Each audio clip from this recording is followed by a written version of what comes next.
Welcome to today's Explainer. We are jumping right in to take a deep structural dive into William Shakespeare's very last play, The Tempest.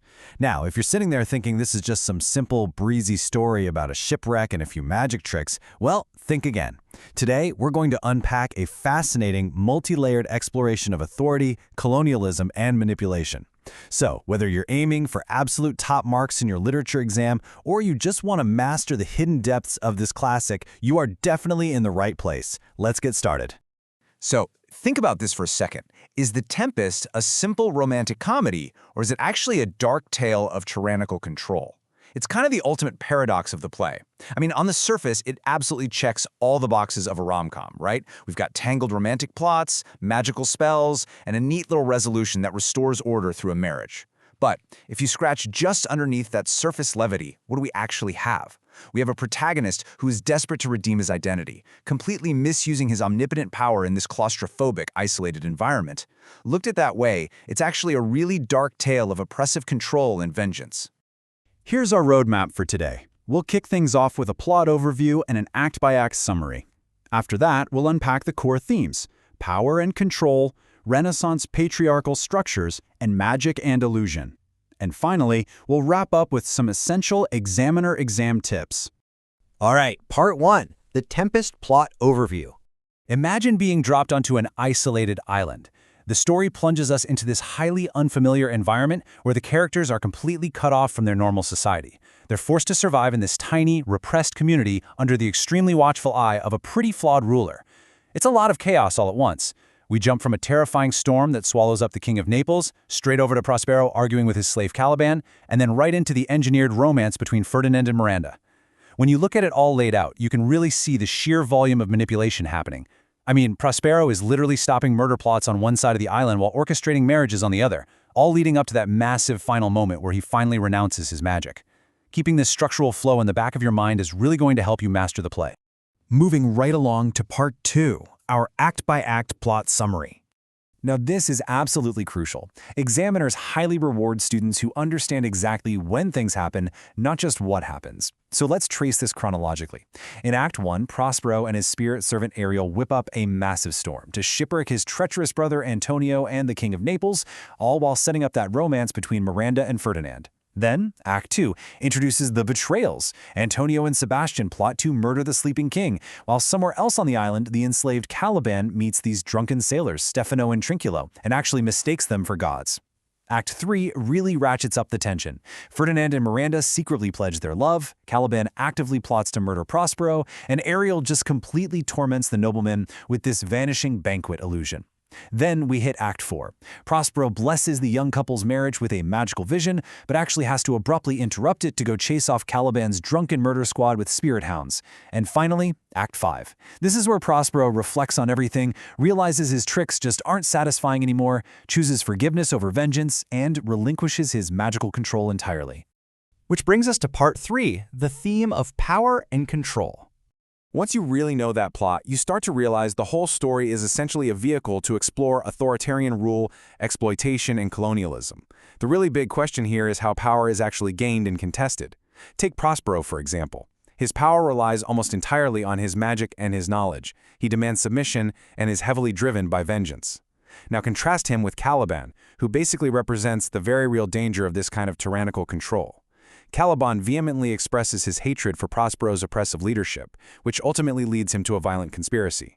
Shakespeare is deliberately juxtaposing these two to challenge the social constructs around authority, asking some really uncomfortable questions about strangers exploiting native inhabitants. But here's the thing you have to remember. Human power in this play has its limits. Think back to the very beginning. Those powerful noblemen, they are completely helpless during the storm. They literally refuse to take orders from the boatswain, basically hindering their own survival. True power on this island is constantly shifting. You have the witch Sycorax, who used her power to imprison Ariel, only for Prospero to come along, free Ariel, and then instantly demand his servitude as repayment. It's this endless cycle of control. And yet, the play's climax proves that absolute dominance is, in the end, deeply unfulfilling. Prospero is only truly rewarded, meaning getting his dukedom back from Alonso, when he humbles himself and actively chooses mercy over vengeance. Let's shift gears to Part 4, Renaissance patriarchal structures. Okay, to really grasp what's going on with the power dynamics on Prospero's island, we have to contextualize them within the Jacobean society that Shakespeare was actually writing in. Basically, the rules of the mainland dictate the rules of the island. In Renaissance England, women were simply not considered equal to men. It was a strict patriarchal structure where men maintained absolute supervision over a woman's economic, sexual, legal, and political life. Respect was entirely dependent on adhering to those strict rules. But interestingly enough, Shakespeare plays with this rigid structure a little bit with the spirit Ariel. The play references the feminine qualities of the nymph, but uses male pronouns, which introduces a wonderfully fluid concept of gender right in the middle of this otherwise strictly controlled society. This gives us a really stark contrast in how women were treated under this binary system. First, you have Miranda. She is the quintessential, obedient Jacobean daughter. Prospero limits her agency, hides information from her, and literally manipulates her marriage. She submits entirely. But then, on the other hand, we have Sycorax, Caliban's absent mother. She actually behaves quite similarly to Prospero in terms of power, yet she is branded an evil witch who had relations with the devil and was banished. Sycorax represents the ultimate threat to the patriarchal system, a woman who possesses her own autonomous power. Through these two characters, Shakespeare is raising some profound questions about female isolation and autonomy. Next up, Part 5, the theme of magic and illusion. So, Prospero uses his enchantments as a tool to do two seemingly contradictory things. On one hand, he uses it to expose the true, treacherous nature of his enemies. But on the other hand, he uses it to heavily manipulate their perceived reality. The absolute key concept here is duality. The island is this weird place where illusion and reality are constantly blurring. We see the island's strange natural inhabitants contrasted directly with the deeply unnatural behavior of the stranded Italian strangers. Shakespeare uses dramatic irony to great effect here, both comedically and tragically. Characters are constantly believing they are taking control of a situation. You know, like Antonio and Sebastian plotting a murder, or the drunken sailors plotting their little coup. But they are naively unaware that their entire reality is just an illusion being orchestrated by an omniscient Prospero. And that whole idea culminates in one of the most famous lines in all of English literature.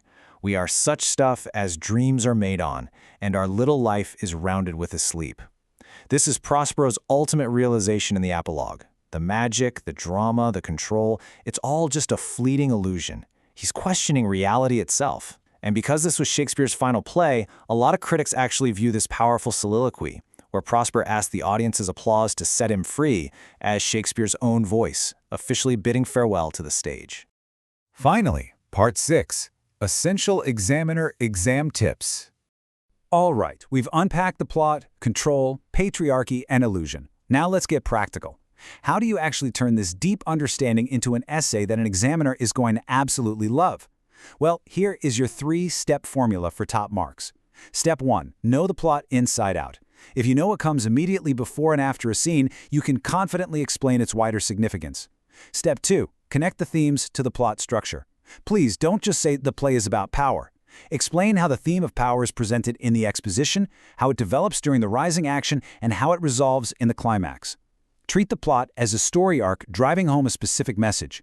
And step 3, use precise textual references. But remember, evidence isn't just direct memorized quotes. The mark scheme highly rewards you for referencing audience responses and dramatic techniques, like, for example, pointing out how dramatic irony is used when Ariel plays a trick on those drunken sailors. So, I want to leave you with one final challenge today. The characters in The Tempest constantly struggled to see the reality behind the illusions, and many of them let their desperate desire for control lead to their own downfall. But you? You now have the structural knowledge and the thematic depth to see this play clearly. Will you master the illusion of the text, confidently taking control of your essay structure and evidence, or will you let the tempest of the exam control you? The choice, unlike for the characters stuck on Prospero's island, is entirely yours. Thanks for joining me on this explainer, and good luck.